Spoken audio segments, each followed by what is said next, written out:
Morning students, आज हम कराएंगे राष्ट्रीय आय से संबंधित विभिन्न धारणाओं में पहला है कुल राष्ट्रीय उत्पादन। किसी भी अर्थव्यवस्था की आर्थिक प्रगति को समझने के लिए राष्ट्रीय उत्पादन का हम अक्सर प्रयोग करते हैं।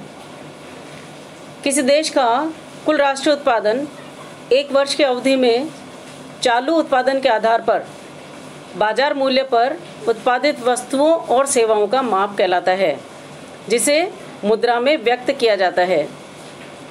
परिभाषा के अनुसार हम ये कह सकते हैं कि किसी अर्थव्यवस्था में अंतिम रूप से उत्पादित की जाने वाली वस्तुओं और सेवाओं का समग्र मौद्रिक मूल्य ही राष्ट्रीय उत्पादन है।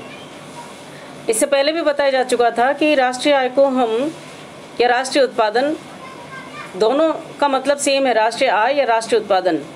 तो राष्ट्रीय उत्पादन किसी वर्ष विशेष में उत्पादित समस्त अंतिम वस्तुओं व सेवाओं के बाजार मूल्य का योग राष्ट्रीय आय कहलाता है। अब इसके अंतर्गत चूंकि हम चालू उत्पादन क्रियाओं को ही सम्मिलित करते हैं और जिनका माप मुद्रा में संभव हो, उन्हीं वस्तुओं और सेवाओं का हम राष्ट्रीय आय या राष्ट्रीय उत्पादन में गणना के लिए हम काम में लेते हैं। कुल राष्ट्रीय उत्पादन की गणना करते समय हमें कई बिंदुओं पर ध्यान देना आवश्यक है, जैसा कि बताया गया है। पहला है, कुल राष्ट्रीय उत्पादन में मूल्य ह्रास नहीं घटाया जाता। जब हम कुल की बात करते हैं या सकल की बात करते हैं तो कुल राष्ट्रीय उत्पादन या ग्रॉस नेशनल प्रोडक्ट, इसके अंतर्गत हम मूल्य ह्रास को नहीं घटाते। कुल राष्ट्रीय उत्पादन में कुल या सकल शब्द महत्वपूर्ण होता है। जब वस्तुओं का उत्पादन होता है तो मशीनों एवं यंत्रों की घिसावट होती है, जिससे उनमें मूल्य ह्रास होता है, किंतु जीएनपी ज्ञात करते समय उसमें से मूल्य ह्रास या प्रतिस्थापन लागत को नहीं घटाया जाता। मूल्य ह्रास को हम समझ सकते हैं कि जैसे मान लीजिए कारखाने में एक मशीन की कीमत 20 लाख रुपए है तथा उस मशीन की जो औसत या प्रत्याशित आयु है 20 वर्ष है। ऐसी स्थिति में मूल्य ह्रास प्रति वर्ष 1 लाख रुपए होगा। तो इसको सकल राष्ट्रीय उत्पादन में हम इसको नहीं घटाते हैं। इसी के साथ दूसरा पॉइंट है कि जीएनपी, इसे हम शॉर्ट में जीएनपी बोल सकते हैं। सकल राष्ट्रीय उत्पादन को जीएनपी भी कहा जा सकता है। तो जीएनपी में केवल चालू वर्ष के उत्पादन को ही शामिल किया जाता है। चालू वर्ष के उत्पादन बाजार मूल्य के आधार पर शामिल किया जाता है। जैसे मान लीजिए उदाहरण के लिए हम 1992 का जीएनपी ज्ञात करना चाहते हैं, तो उसमें केवल 1992 में ही उत्पादित वस्तुओं को शामिल किया जाएगा। उसमें 1991 की वस्तुओं को शामिल नहीं किया जाएगा, चाहे उनका विक्रय 1992 में किया गया हो। इसी तरह से तीसरा पॉइंट है, जीएनपी का मूल्य मुद्रा में व्यक्त किया जाता है। विभिन्न अर्थव्यवस्थाओं में विभिन्न वस्तुओं और सेवाओं का उत्पादन किया जाता है। जीएनपी में इनकी भौतिक गणना का कोई अर्थ नहीं होता। जो हम देखते हैं उत्पादन को, उसको उसी रूप में शामिल नहीं किया जाता। इनका मौद्रिक मूल्य ही व्यक्त किया जाता है। इसके लिए उत्पादन की इकाइयों को उनके बाजार मूल्य से गुणा कर दिया जाता है और जो मौद्रिक मूल्य ज्ञात कर लिया जाता है उसे जीएनपी में सम्मिलित किया जाता है। नेक्स्ट है, कीमतों में उच्चावचन के समायोजन हेतु आधार वर्ष की गणना। वस्तुओं और सेवाओं की कीमतों में, जैसे कि आप जानते हो, परिवर्तन होता रहता है। अतः यह संभव है कि उत्पादन की मात्रा में परिवर्तन न होने पर भी मूल्य में परिवर्तन के कारण जीएनपी में परिवर्तन हो जाए, जो कि वास्तविक नहीं होता। इसलिए किसी आधार वर्ष को आधार वर्ष मानकर जीएनपी को उसी वर्ष के अनुसार समायोजित किया जाता है तथा उसकी गणना उस वर्ष की कीमतों के आधार पर कर ली जाती है। नेक्स्ट है, जीएनपी में अंतिम उत्पादन की ही गणना की जाती है। सकल राष्ट्रीय उत्पादन की गणना करते समय कुल अंतिम वस्तुओं और सेवाओं को ही सम्मिलित किया जाता है। इसमें मध्यवर्ती वस्तुओं को शामिल नहीं किया जाता। आप उदाहरण से भी समझ सकते हो कि जैसे एक बेकरी डबल रोटी का उत्पादन करती है और इसके लिए मध्यवर्ती वस्तु के रूप में प्रयुक्त करती है। किसको? मैदा को मध्यवर्ती वस्तु के रूप में प्रयुक्त करती है। तो जीएनपी में केवल डबल रोटी का मूल्य ही शामिल होगा, मैदा का मूल्य शामिल नहीं किया जाता। कहने का तात्पर्य है जीएनपी में केवल जो अंतिम रूप से उत्पादित की गई वस्तु है उसे ही शामिल किया जाता है, मध्यवर्ती वस्तुओं की गणना इसमें नहीं की जाती। नेक्स्ट, जीएनपी में हस्तांतरित भुगतानों को शामिल नहीं किया जाता। जीएनपी की गणना करते समय उसमें जो हस्तांतरित भुगतान है उन्हें हम सम्मिलित नहीं किया जाता, उसे हम सम्मिलित नहीं करते।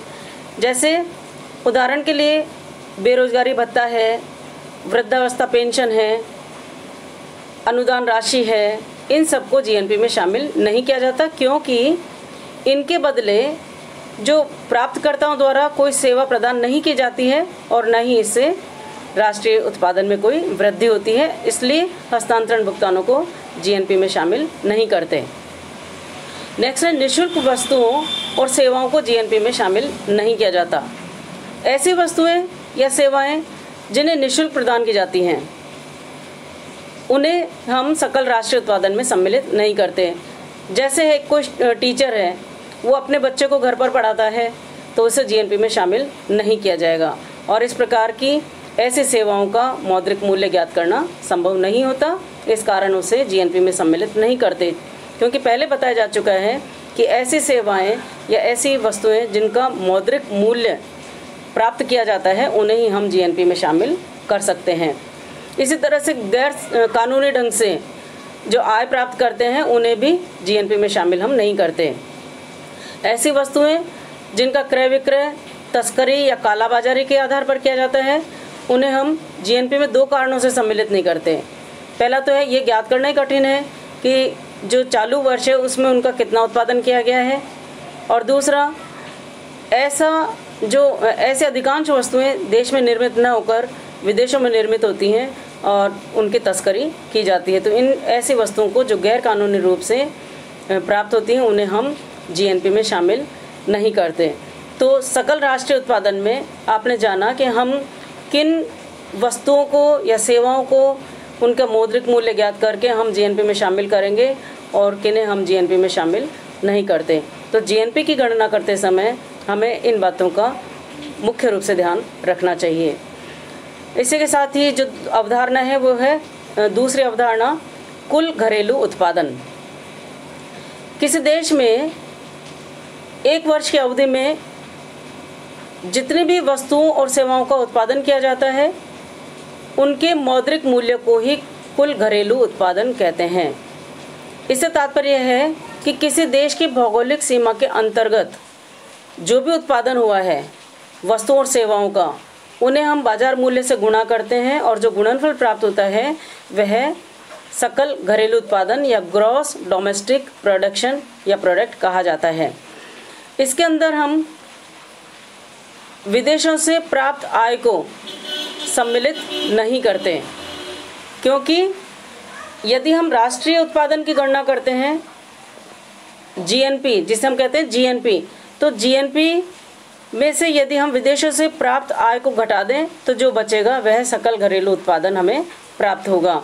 तो इसे सूत्र के रूप में भी प्राप्त कर सकते हैं कि जीडीपी बराबर GNP minus X minus M. तो यह जीडीपी है कुल घरेलू उत्पादन, जीएनपी है सकल राष्ट्रीय उत्पादन, और इसमें से एक्स माइनस एम है विदेशों से प्राप्त शुद्ध साधन आय, जहाँ एक्स का मतलब एक्सपोर्ट होता है और एम का मतलब इंपोर्ट होता है। यहाँ आपको एक्स को ई के द्वारा बताया गया है और एम को आई के द्वारा इंडिकेट किया गया है। यहाँ ई कुल निर्यात है और आई कुल आयात है।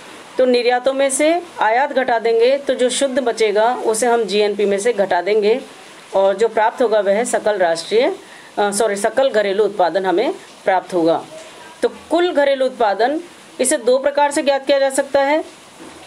एक तो जीएनपी में से, जीएनपी बराबर जीडीपी प्लस आयात और निर्यात का अवशेष, या जीडीपी बराबर जीएनपी माइनस आयात और निर्यात का अवशेष।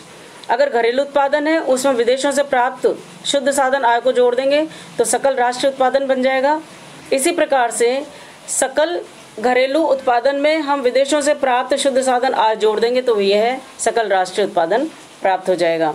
कहने का मतलब ये है कि जीएनपी और जीडीपी में जो अंतर का आधार है, सकल राष्ट्रीय उत्पादन और सकल घरेलू उत्पादन में जो अंतर का आधार है वह विदेशों से प्राप्त शुद्ध साधन आय है। तो इस प्रकार सूत्र का प्रयोग करके हम ये ज्ञात कर सकते हैं।